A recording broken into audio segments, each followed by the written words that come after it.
Hello everyone. Models के lecture number 5 में आप सभी का स्वागत है, जिसमें हम करने वाले हैं मॉडल्स जो चैप्टर है उसकी प्रैक्टिस। पिछले 4 लेक्चर में हमने मॉडल्स की पूरी थ्योरी को कंप्लीट करा है, डिटेल में विद एग्जांपल हर एक कॉन्सेप्ट को डिटेल में पढ़ा है। आज इसकी प्रैक्टिस की बारी है और मैं आपको बता दूं एग्जाम में बहुत कम क्वेश्चन आते हैं इस टॉपिक से।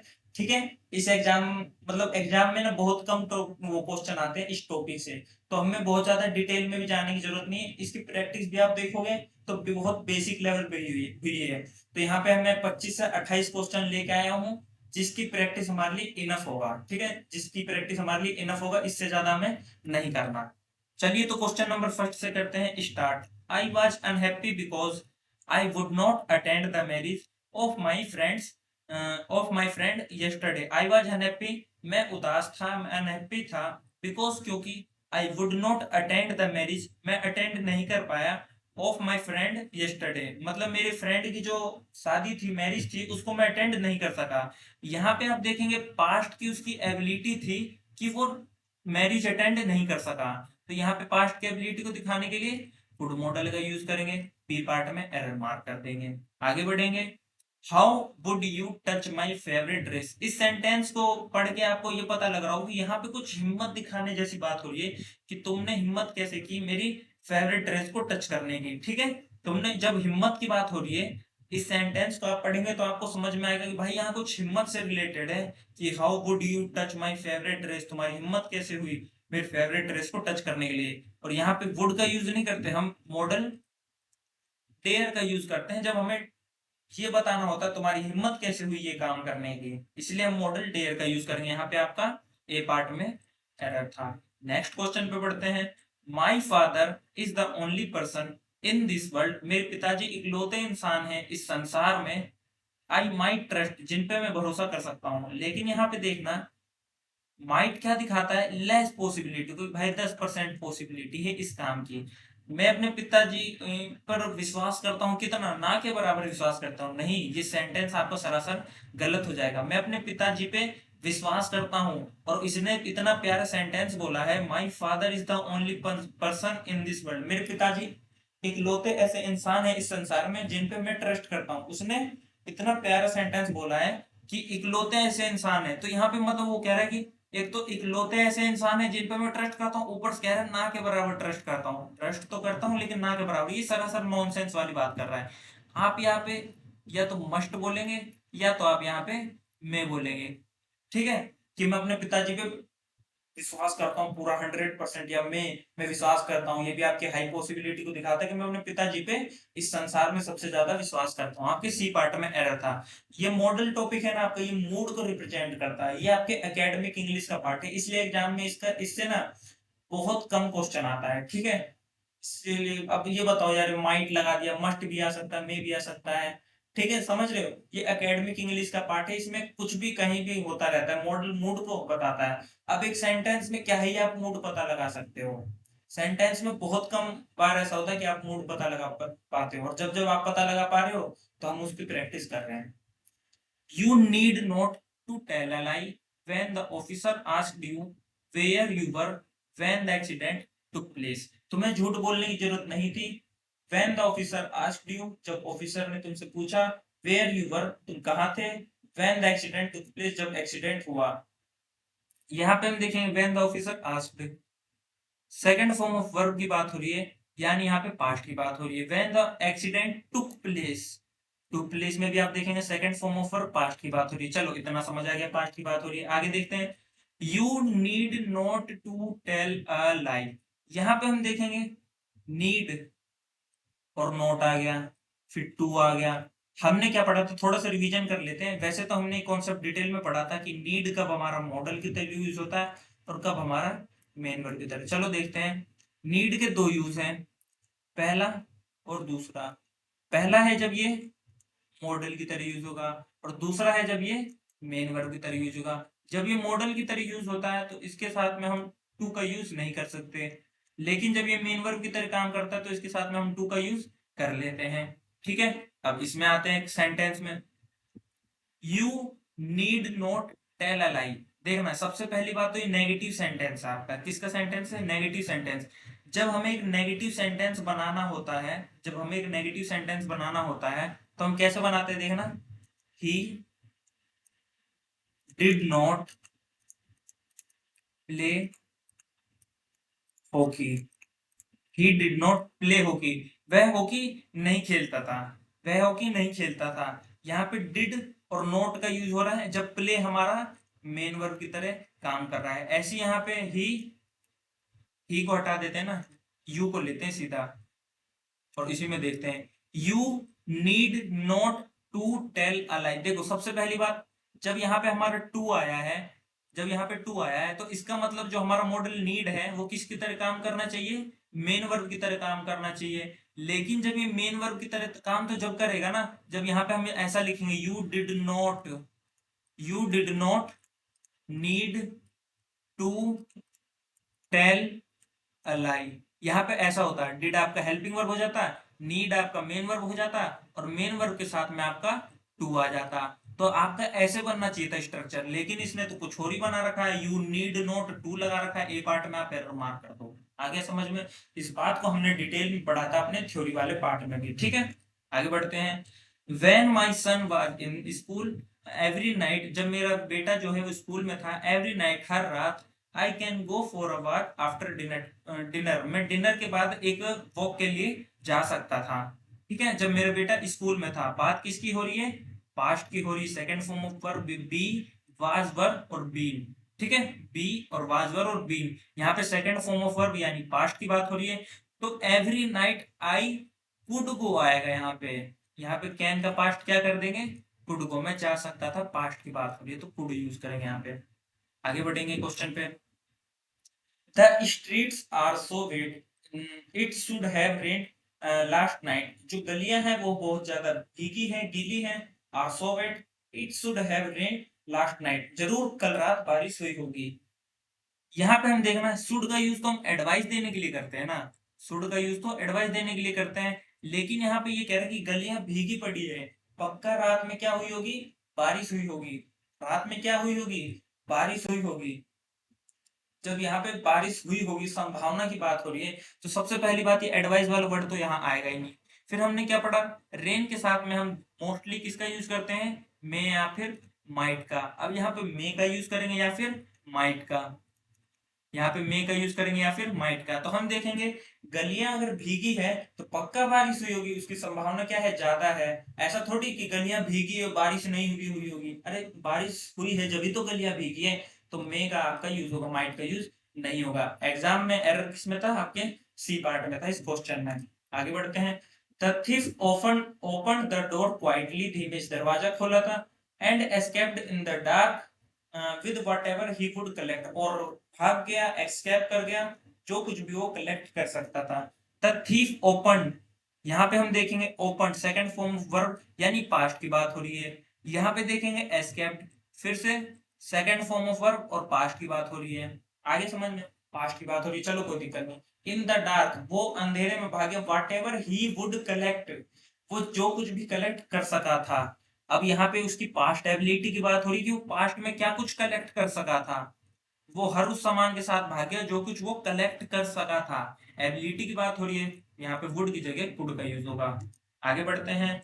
You could behave with others the same way you accept expect them to behave with you, तुम्हें दूसरों के साथ ठीक वैसा ही व्यवहार करना चाहिए जैसा कि तुम दूसरों से एक्सपेक्ट करते हो। ये बात कैसी है, देखो सबसे पहले पकड़ो मॉडल को, मॉडल का एरर फाइंड करना है ना, मॉडल को पकड़ो। शुड जो है हमारा एडवाइस को बताता है, कुड तो हमारी पास्ट की एबिलिटी को बताता है, पॉसिबिलिटी को बताता है। लेकिन यहाँ पे क्या बात हो रही है, एक एडवाइस के बारे में बात हो रही है कि तुम्हें दूसरों से ऐसा ही व्यवहार करना चाहिए जैसा तुम दूसरों से एक्सपेक्ट करते हो। जब एडवाइस की बात हो रही है तो हमें यहाँ पे मॉडल शुड का यूज करना चाहिए। आगे आपका ए पार्ट में एरर था। आगे बढ़ते हैं। The cook shall have prepared the dinner on the time yesterday, जो कुक था हमारा, कुक था, उसे जो डिनर है वो टाइम से प्रिपेयर कर देना चाहिए था। अब कब प्रिपेयर कर देना चाहिए था, यस्टरडे। कब की बात हो रही है, पास्ट की बात हो रही है। जब पास्ट की बात हो रही है तो यहाँ सेल का क्या कर रहा है, यहाँ पे आप किसका यूज करेंगे, इसका पास्ट शुड का यूज करेंगे। आपके ए पार्ट में एरर था। आगे बढ़ेंगे। My daughter is putting on weight, putting on weight का मतलब होता है वजन बढ़ना या बढ़ाना, ठीक है। My daughter is putting on weight so she can take care of her diet now, मेरी जो डॉटर है उसका वेट जो है वो बढ़ रहा है, इसलिए उसे अपनी डाइट का ख्याल रखना चाहिए, ठीक है। अब जब यहाँ पे एडवाइस की बात हो रही है कि भाई अब मेरी बेटी का क्या बढ़ रहा है, वेट बढ़ रहा है, ठीक है, पुटिंग ऑन वेट क्या है, वजन बढ़ रहा है, तो उसे डाइट का क्या करना चाहिए, ख्याल रखना चाहिए। एडवाइस की बात हो रही है, और एडवाइस की जब बात होती है तो यहाँ पे मॉडल कैन का नहीं शुड का यूज करेंगे, ठीक है। बी पार्ट में आपका एरर आ जाएगा। आगे बढ़ते हैं। He hurried so that he need catch the bus, उसने जल्दबाजी की, जल्दी की, सो डैट ताकि वह बस को कैच कर सके। यहाँ पे हम देखना हिंट मिलता है हमें सो डैट, सो डैट के साथ हमने क्या पढ़ा था, सो डैट के साथ या तो हम मे का यूज करेंगे या तो हम कैन का यूज करेंगे, जब बात हमारी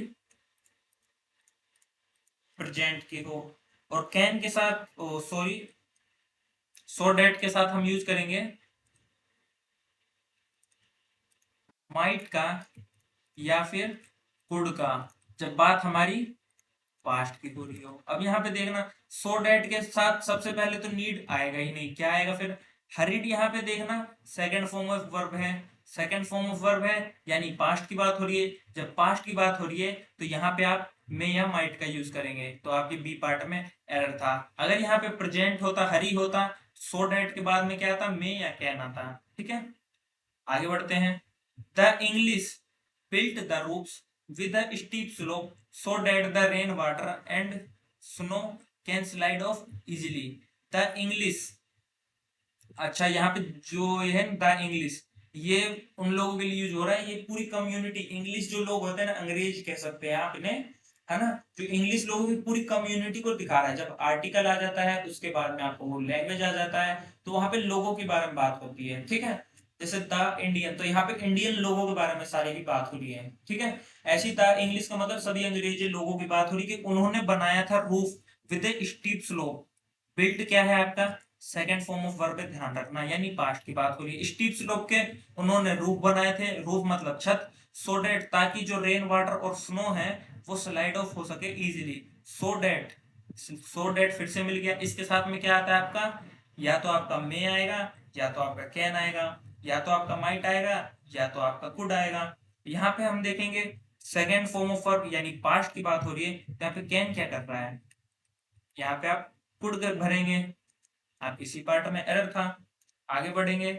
आई am likely contact you sometime in next week to discuss with you in detail, ठीक है, to discuss with you in detail, मैं संभव है कि मैं आपसे अगले हफ्ते मिलूं इस बात को डिटेल में डिस्कस करने के लिए। तो नया कॉन्सेप्ट है, अपने नोट्स में इंक्लूड कर लेना इसको। आई एम लाइकली के साथ में टू का यूज करेंगे, I am likely to contact you, संभव है कि मैं आपसे कांटेक्ट करूं अगले हफ्ते। या तो आप इसे ऐसे कर सकते हैं, नहीं तो आप इसे लिखेंगे I will contact you, I will contact you, मैं आपसे कॉन्टेक्ट करूंगा नेक्स्ट वीक। तो आपके ए पार्ट में एरर है, ठीक है। आगे समझ में दोनों में से कोई सही बना सकते हैं। आप इस फ्रेज को ना नोट डाउन कर लेना अपने नोटबुक में, आई एम लाइकली टू। आगे बढ़ते हैं। ही ought not have done such a filthy thing, उसे ऐसी घटिया चीज नहीं करनी चाहिए थी, उसे ऐसी गंदी चीज नहीं करनी चाहिए थी। यहाँ पे हम देखेंगे सर ये क्या कर दिया इसने, ओट के साथ में, ओट तो कंप्लीट मॉडल हमारा ये होता है, ओट के साथ में टू आता है, इसने तो टू ही उड़ा रखा है, जिंदा एरर है, देखो। ही ought not have done a such a filthy thing। और हमने क्या सीखा था, जब भी हमें ought to का नेगेटिव पार्ट बनाना हो तो हम कैसे करते हैं, ought लिखते हैं, उसके बीच में नोट लिखते हैं, और उसके बाद में फिर से टू लिख देते हैं। तो एरर कौन से पार्ट में करेंगे, ही ought not have, he ought not have, तो ही ought not यहाँ पे आना चाहिए था आपका टू, यहाँ पे आपके बी पार्ट में एरर हो जाएगा। जब भी हमें ought to का नेगेटिव पार्ट बनाना होता है तो हम इसमें ought और टू के बीच में नोट का यूज करते हैं। अगला sentence, according to the news news के अनुसार इट कैन रेन टुनाइट, आज बारिश हो सकती है। सर रेन का केस है, मैं लगाऊ ना, इतना आसान एरर। बी पार्ट में आपका एरर था। आगे बढ़ते हैं। There was such a crowd that he would not find his brother, वहां इतनी भीड़ थी, ऐसी भीड़ थी, सच अ क्राउड ऐसी भीड़ थी, दैट ही कुड नॉट आएगा यहाँ पे, वो उसकी एबिलिटी की बात हो रही है कि वो अपने भाई को नहीं ढूंढ सका, यहाँ पे कुड आएगा। बी पार्ट में आपका एरर आ जाता है। When he went out, he left the radio on so that his parents shall think that he was still in the house। अब क्वेश्चन में आपको इसको पता है कैसे उड़ा के दिखाता हूँ, देखना यहाँ पे मेरे को हिंट मिल गया सो डैट का। सो डैट के साथ में या तो कैन का यूज करूंगा, सो डैट के साथ में या तो मैं कैन का यूज करूंगा या मे का। सेल क्या कर रहा है, लो भाई मैंने एरर मार्क कर दिया। और थोड़ा डिटेल में अगर समझना चाहो तो देखना, वेंट यहाँ पे पास्ट की बात हो रही है, ज्यादा से ज्यादा आप हिंदी निकालोगे इसकी। जब वह बाहर गया तो उसने रेडियो ऑन छोड़ दिया था, जिससे उसके माता पिता को लगे, पेरेंट्स को लगे कि वो अभी भी घर में है। ठीक है, बात यहाँ पे डेट ही वाज, यहाँ पे फिर से देखो सेकंड फॉर्म ऑफ वर्ब यानी पास्ट की बात हो रही है। यहाँ पे या तो आपका कुड आएगा या तो आपका माइट आएगा। ठीक है, नेक्स्ट क्वेश्चन पे बढ़ते हैं। Ramesh possess all those good qualities which every ideal student should possess। Ramesh possess करता है, रमेश के पास सारी वो गुड क्वालिटीज है जो कि एक आइडियल स्टूडेंट में होनी चाहिए। अच्छा, एरर देखना, वैसे जिसको possess वर्ड के बारे में नहीं पता होगा ना वो पजल हो जाएगा इसमें। चलो तो मैं बता देता हूँ। रमेश आपका सिंगुलर सब्जेक्ट हो गया, सिंगुलर सब्जेक्ट अपने साथ क्या लेता है, सिंगुलर वर्ब लेता है। पजेस आपका, ये देखना, ये double S E S E आ रहा है ना, कंफ्यूज करेगा। ध्यान रखना पजेस आपका प्लूरल है, इसमें ईस जोड़ के इसको क्या कर दिया, सिंगुलर कर दिया। सिंगुलर सब्जेक्ट के साथ में आपका सिंगुलर वर्ब आ गया, सिंगुलर सब्जेक्ट के साथ में सिंगुलर वर्ब आ गया। रमेश पजेस करता है वो सारी गुड क्वालिटीज जो कि एक आइडियल स्टूडेंट में होनी चाहिए। ठीक है, तो यहाँ ऐसी एडवाइस टाइप कुछ बात हो रही कि होनी चाहिए, शुड का मीनिंग क्या रहा है, चाहिएगा। शुड हमारा मॉडल है और मॉडल के बाद क्या लेता है, ये फर्स्ट फॉर्म ऑफ वर्ब। अब हम देखना P O double S C double S, यहां तक आपका ये आपका हो गया वर्ब की फर्स्ट फॉर्म। एस तो हम जब लगाते हैं ना जब हमें सिंगुलर बनाना हो, एस तो जब लगाते हैं जब सिंगुलर बनाना हो, लेकिन यहाँ पे निखालस हमें वर्ब की फर्स्ट फॉर्म का यूज करना है, इसलिए हम यहाँ पे डी पार्ट में एरर मार्क कर देंगे, ये ईएस यहाँ पे एक्स्ट्रा लगा है। आगे बढ़ते हैं। यू विल बी, पहले से मार्क, ये नो एरर का क्वेश्चन है। चलो इसे आप लोग देखना क्यों नो एरर है, गला बैठ गया मेरा बोल बोल कर।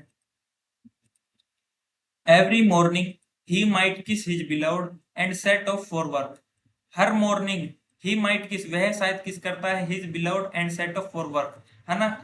अपने बिलव्ड को हर सुबह वो किस करता है और क्या करता है, सेट ऑफ होता है यानी जाता है काम पर। अब ये तो माइट यहाँ पे पॉसिबिलिटी को दिखाता है, माइट क्या दिखाता है, पॉसिबिलिटी को। ये तो ऐसा लग रहा है कि पड़ोसी बैठ के पॉसिबिलिटी लगा रहा है, वो अनुमान लगा रहा है, भाई वो लगता है ना अपनी बिलोड को किस करता है, काम पे जाता है उससे पहले ना अपनी बिलोड को किस करता है। यहाँ पे क्या नॉनसेंस वाली बात है, माइट पॉसिबिलिटी को कैसे दिखा सकता है। एवरी मॉर्निंग ही किसेस, यहाँ पे सिंपल प्रेजेंट टेंस यानी प्रेजेंट इंडेफिनिट टेंस, हर मॉर्निंग वह अपनी बिलोड को किस करता है और जाता है काम पे। यहाँ पे एक रूटीन की बात हो रही है और रूटीन को दर्शाने के लिए प्रेजेंट इंडेफिनिट टेंस ही आपका सिंगुलर सब्जेक्ट है, इसके साथ में ईएस का यूज करेंगे। ठीक है, ये सारी आपकी ये सारी बातें आपको पढ़ाया गया है कि ही आपका सिंगुलर है, प्रोनाउन है, क्या लेगा, ऐसे ही है, यस आएगा नहीं आएगा, सब बातें पढ़ाई गई है। He has a house in London and another in Paris, उसका एक घर लंदन में है और किसमें है, पेरिस में। ही शुड बी रिच, नहीं ही मस्ट बी रिच, वो पक्का अमीर होगा। ठीक है, डी पार्ट में आपका एरर था। आगे बढ़ते हैं। He read the message but he can not understand it. अच्छा, मैं आपसे बस ये पूछना चाहूंगा, मन मन में बताना, इसका टेंस बता दो मुझे। सेंटेंस का जो स्टार्टिंग फेज है ना, इसका टेंस क्या है। ठीक है, सोच लिया मन में, तो मैं बता दूं इसका टेंस है पास्ट का। कैसे, देखना समझना। रीड है ना आपका, इसकी तीनों फॉर्म सेम होती है, फॉर्म इसकी सेम होती है, इसके प्रोनाउंसिएशन में थोड़ा बहुत डिफरेंस आता है। इसको रीड पढ़ते हैं, इसको रेड पढ़ते हैं, इसको भी रेड पढ़ते हैं। ही रीड रेड रेड। अब यहाँ पे देखना, अगर बात हमारी प्रेजेंट की हो रही होती ना, अगर बात हमारी प्रेजेंट की हो रही होती तो ही हमारा सिंगुलर सब्जेक्ट है, और सिंगुलर सब्जेक्ट के साथ में सिंगुलर वर्ब आता, यानी ये रीड्स होता। लेकिन यहाँ पे सिंगुलर सब्जेक्ट ही है और इसके साथ में रेड दिया है एग्जामिनर ने, यानी उसने सेकंड फॉर्म ऑफ वर्ब दिया है, और सेकंड फॉर्म ऑफ वर्ब का आप एस या ईएस लगा के सिंगुलर प्लूरल नहीं करते, यानी इसका टेंस क्या हो गया, पास्ट हो गया। जब इसका टेंस पास्ट हो गया, जब इसका टेंस पास्ट हो गया तो यहाँ पे कैन क्या कर रहा है, यहाँ पे आप किसका यूज करेंगे, कुड का यूज करेंगे। अच्छा क्वेश्चन था ना, चलो आगे बढ़ते हैं। I was afraid that if I asked her again, she may refuse.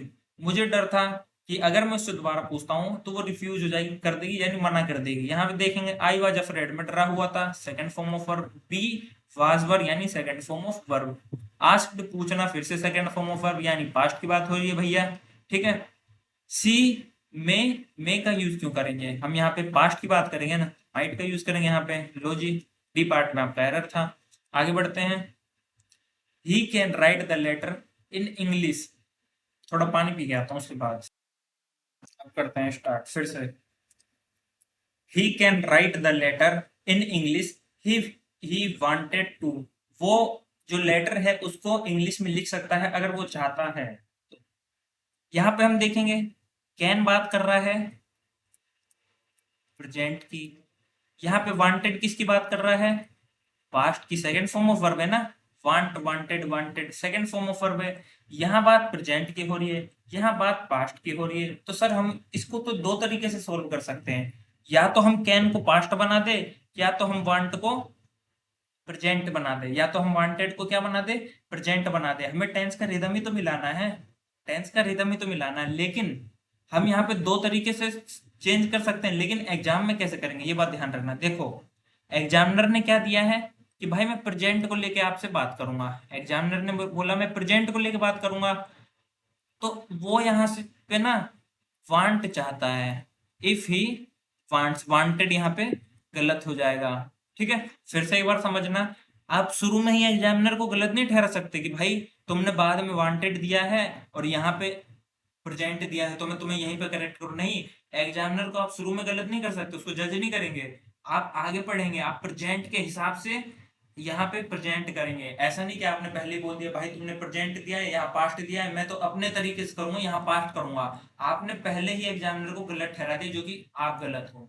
आगे समझ में, एग्जामिनर ने जो भी दिया है टेंस आपको, आपको आगे उसको मैच करना है कि वहां पे जो एग्जामिनर ने दिया है, अगर एग्जामिनर ने यहाँ पास्ट दिया होता तो मैं पास्ट, अगर एग्जामिनर ने प्रेजेंट तो मैं भी प्रेजेंट, आपको उसकी रिदम से चलना है। सेंटेंस आप दो तरीके से सही कर सकते थे, लेकिन आप इसको उसके रिदम से सॉल्व करेंगे जैसा एग्जामिनर आपसे चाहता है, ठीक है। अगले क्वेश्चन पे बढ़ते हैं। It being a stormy day, you must thought of postponing all your programmes till morning, ठीक है। ये तूफानी रात होने के कारण, स्टॉर्मी का मतलब होता है तूफानी, ठीक है। It being a stormy night, तूफानी रात होने के कारण, you must thought of postponing all your programme, तुम अपने सभी प्रोग्राम को पोस्टपोन करने की सोच रहे होगे अगले मॉर्निंग तक। यू मस्ट, मस्ट हमारा आ गया मॉडल। अब देखो तरीके से देखना, कायदे से देखना। मस्ट यहाँ पे बता रहा है, मस्ट यहाँ पे क्या बता रहा है, कंपल्सन को बता रहा है। यहाँ पे मैं शुड भी तो कर सकता था, यहाँ पे मैं शुड भी तो कर सकता था कि तुम्हें कर देना चाहिए, ये सलाह वाली बात हो जाती। यानी मॉडल का एरर तो मैं छाट ही नहीं सकता, इसलिए कहते हैं कि ये थोड़ा आपका एकेडमिक वाला पार्ट पड़ जाता है, ठीक है। तो एरर इससे कम ही बनते हैं। तो देखते हैं क्या है। यहाँ पे सिंपल सा दिया हुआ है, मस्ट आपका मॉडल है, मॉडल के बाद में आपका थिंक का यूज होगा। यहाँ पे मॉडल के बाद में थिंक का यूज होगा। यहाँ पे बी पार्ट में आपका एरर था, शुड भी आ सकता था, मस्ट भी आ सकता था, ठीक है। चाहते तो और भी कोई दूसरा भी आ सकता था। यू कैन पोस्टपोन, तुम पोस्टपोन कर सकते हो अपने प्रोग्राम को अगले सुबह तक, ठीक है। ऐसा कुछ सेंस आ सकता था। यहाँ पे बहुत सारे सेंस बन रहे थे ना, इसलिए एग्जामिनर ने एरर ही दूसरा दे दिया, मस्ट लगा दिया और उसके बाद में सेकंड फॉर्म ऑफ वर्ब लगा दिया, जो कि गलत था। तो हमें यहाँ पे फर्स्ट फॉर्म ऑफ वर्ब का यूज करना था, सिंपल। आगे बढ़ते हैं।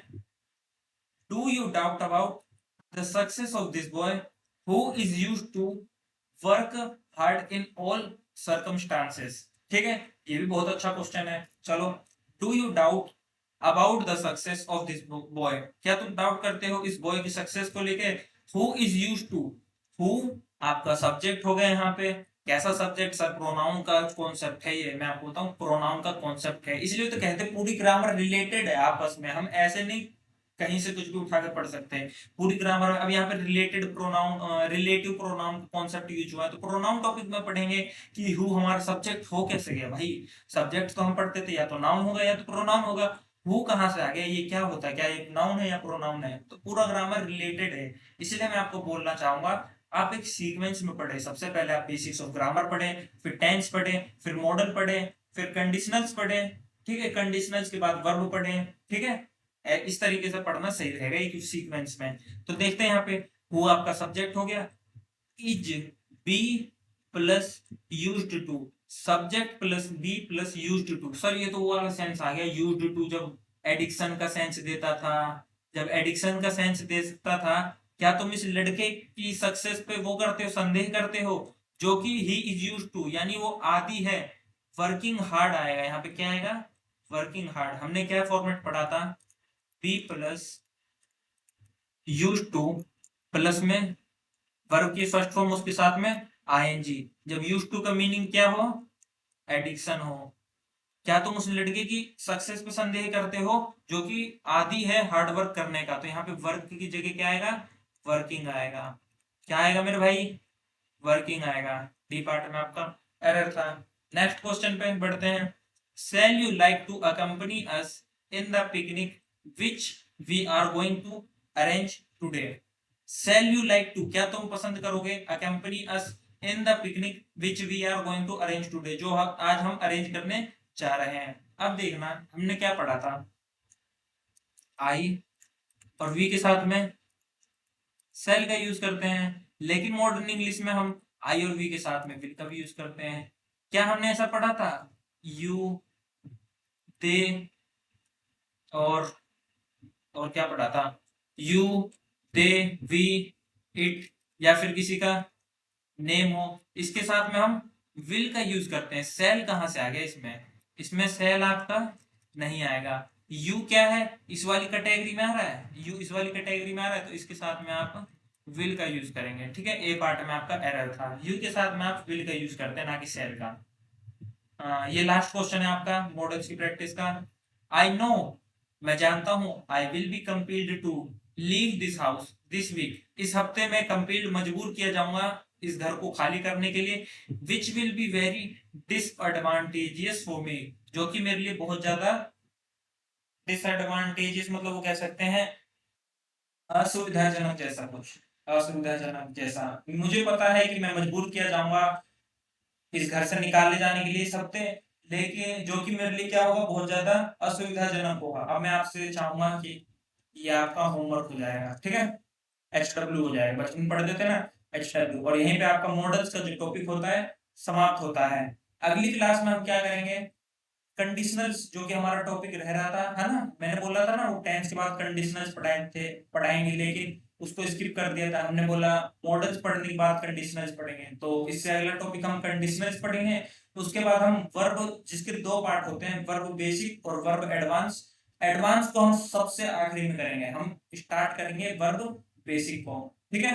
सीक्वेंस एक बार मैं लास्ट में फिर से बता देता हूँ। सबसे पहले आपको पढ़ना है बेसिक्स ऑफ ग्रामर, उसके बाद पढ़ना है आपको टेंस, टेंस के बाद पढ़ना है आपको मॉडल्स, जो कि आज हमारा समाप्त हो गया। इसके बाद मैं पढ़ाऊंगा कंडीशनल्स, एक दिन का टॉपिक होने वाला है, ठीक है, एक दिन का टॉपिक होगा आपका कंडीशनल्स। और कंडीशनल्स एक दिन का, एक लेक्चर नहीं तो 2 लेक्चर लगेंगे कंडीशनल। उसके बाद वर्ब का बेसिक पार्ट, ठीक है।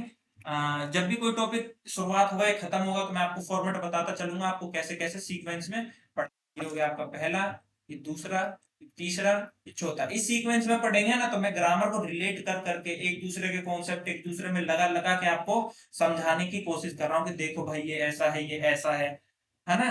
अगर आई के साथ यहाँ पे नो आया है ना, तो नो क्यों आया है ये भी मैंने आपको बता रखा है बेसिक्स ऑफ ग्रामर में। आई के साथ विल आया है तो इसका क्या मतलब है ये भी बात बता रखा हूँ, ठीक है।